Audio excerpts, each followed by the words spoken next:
Hello guys, back to my channel Neelkrishna Aishwarya নতুন একটি ব্লগে তোমাদের অনেক ওয়েলকাম। তো এখন দেখতে পাচ্ছ শাড়ি পরছি, আর এই শাড়িটা না এতটাই বড়, তোমরা দেখতেই পাচ্ছ, মানে কতটা পুরো গলা পর্যন্ত চলে গেছে আমার, এত বড়। আর এটা ড্যাপিং করতে না ভীষণ প্রবলেম হয়ে যায় শাড়িটা, সেই কারণে পরতে চায় না। আর পরলে না যেহেতু গুজিয়ে গেছে অনেকটা মোটা মোটা লাগে নিজেকে। তো যাই হোক, অনেক দিন পর ভাবলাম এই শাড়িটা আজকে একটু পরি, তো সেই জন্য পরলাম। আর যাই হোক, একটু কষ্ট করে আজকে পরে নিলাম, কিছু করার নেই। আর আজকে কোথায় যাবো সেটাই তোমাদের সঙ্গে আজকে শেয়ার করবো, দেখতে থাকো, সঙ্গে থাকো ব্লগটা। মেয়ে গেছে বার্থডে পার্টিতে, আর মাও যাবে আজকে অন্য একটা পার্টিতে। পার্টি বলতে আজকে কিন্তু আমাদের একটু খাওয়া দাওয়ার নিমন্ত্রণ, আর যেখানে খাওয়া দাওয়া সেখানে আবার যাবো না, এটা তো হতেই পারে না। সেজে গুজে চলে গেলাম খেতে। এবার বলি তোমাদের কোথায় যাব। অ্যাকচুয়ালি আজকে আমাদের ওই মনসাতলা একটা পাড়া আছে, মানে পাশেই, তো সেখানে আজকে খাওয়া দাওয়া আছে। সেটা হচ্ছে বারোয়ারি থেকে খাওয়াবে, আর ওখানে আজকে রাইস মাংস এইসবই খাওয়াবে। এবছর, অন্য বছর ভাত খাওয়ায়, এবছর দেখলাম রাইস মাংস খাওয়াচ্ছে। এটা পুরো জগদ্ধাত্রী পুজোর খাওয়া দাওয়া, মানে জগদ্ধাত্রী পুজোর সময় খাওয়াটা হয়নি, তো সেই খাওয়াটাই এখন দিচ্ছে।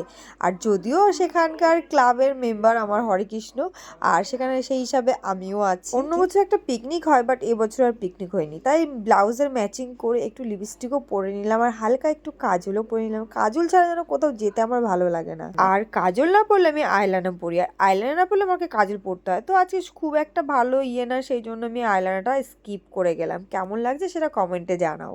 তো এখন আমরা যাচ্ছি একটু ঘুরতে। ঘুরতে বলতে আমাদের পাশেই ক্লাবে আছে, একটু খাওয়া দাওয়া আছে, তো সেই কারণে যাবো ওখানে। তো চলো দেখতে থাকো, সঙ্গে থাকো ব্লগটাতে। আজকে সেখানে গিয়ে কি কি করি আর কি খাওয়াই সেটা তোমাদের সঙ্গে শেয়ার করবো।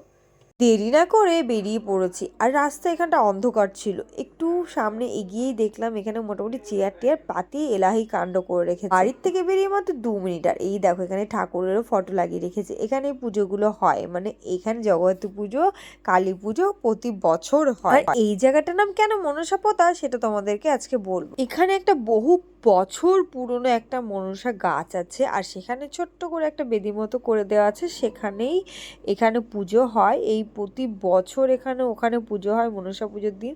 আর হচ্ছে ডিটেলসটা আমি খুব একটা ভালো জানি না, কিন্তু মনসা পোতা এটা জায়গার নাম, সেইটুকু আমি ভালো করেই জানি। চলো মনসা পোতা কেন আর কোথায় সেই বেদিটা তোমাদেরকে আজকে দেখাই। রোজই ভাবি তোমাদের একটু অন্যরকম ব্লগ দেওয়ার চেষ্টা করি, যাতে একঘেয়েমি ব্লগ তোমাদের মানে বিরক্ত না করে। তো সেই জন্য ভাবলাম আজকে এই ব্লগটা আজকে তোমাদের সঙ্গে শেয়ার করি।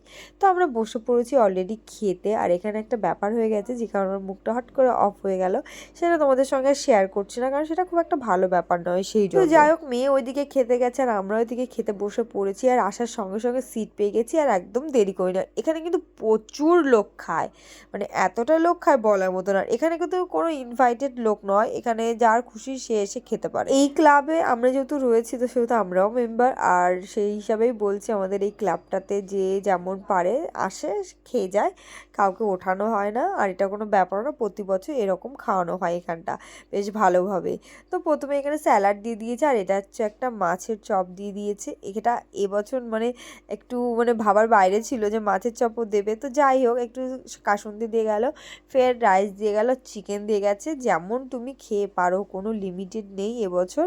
তো যাই হোক, আমরা কিন্তু প্রচুর খেয়েছি। আর এই হচ্ছে সেই বেদি। এখানে একটা মনসা গাছও দেওয়া রয়েছে, আর একটু মনসার ছবিও আঁকা রয়েছে, দেখো সুন্দর করে এখানে মার্বেল দিয়ে বেশ ভালো করে রেখেছি। আর এর পাশেই প্রতি বছরই আমরা এখানে সেই বসি। তো যাই হোক, আমাদের খাওয়াটা পুরো কমপ্লিট হয়ে গেছে। দেখো আমি পুরো কেমন চেটে পুটে খেয়েছি, আর সঙ্গে চাটনিও দিয়ে গেল, কিন্তু ওয়েট করছিলাম পাঁপড়ের জন্য, কখন পাঁপড়টা দেবে। চাটনির সঙ্গে পাঁপড় খেতে কিন্তু দারুণ লাগে। তো ফাইনালি পাঁপড়টাও দিয়ে গেল, আর ফটাফট আমি খেয়ে পুরো প্লেটটাকে আবার পরিষ্কার করে ফেললাম। তো যাই হোক, তারপর মিষ্টি দিল, মিষ্টি খেয়ে বাড়ি চলে এসেছি হাতটা ধুয়ে ওখান থেকে। আর মেয়েও তখন ঢুকছে, মেয়ের আবার বায়না, মেয়ে আবার আর এক জায়গায় যাবে। তো আমি একটু বারণ করতে একটু কান্নাকাটি করছিল, তোমরা দেখতেই পাচ্ছ। তো এখন আমরা খেয়ে দিয়ে বাড়ি চলে এসেছি, আর তোমরা মিনি শর্ট ব্লগ আজকে একটা পেয়ে যাবে। আর কেমন লাগলো ভিডিওটা অবশ্যই জানিও, আর এইটুকুই বলবো, সবাই একটু সাপোর্ট করো প্লিজ, সঙ্গে থেকো। আর চলো আজকে ব্লগটা এই পর্যন্ত। যদি ভালো লাগে অবশ্যই একটা লাইক কমেন্ট শেয়ার করে দিও। আমার পেজটাকে যারা এখনও ফলো করোনি, নতুন আছো, তারা ফলো করে দিও। তো চলো টাটা, বাই বাই সবাইকে, গুড নাইট, টাটা।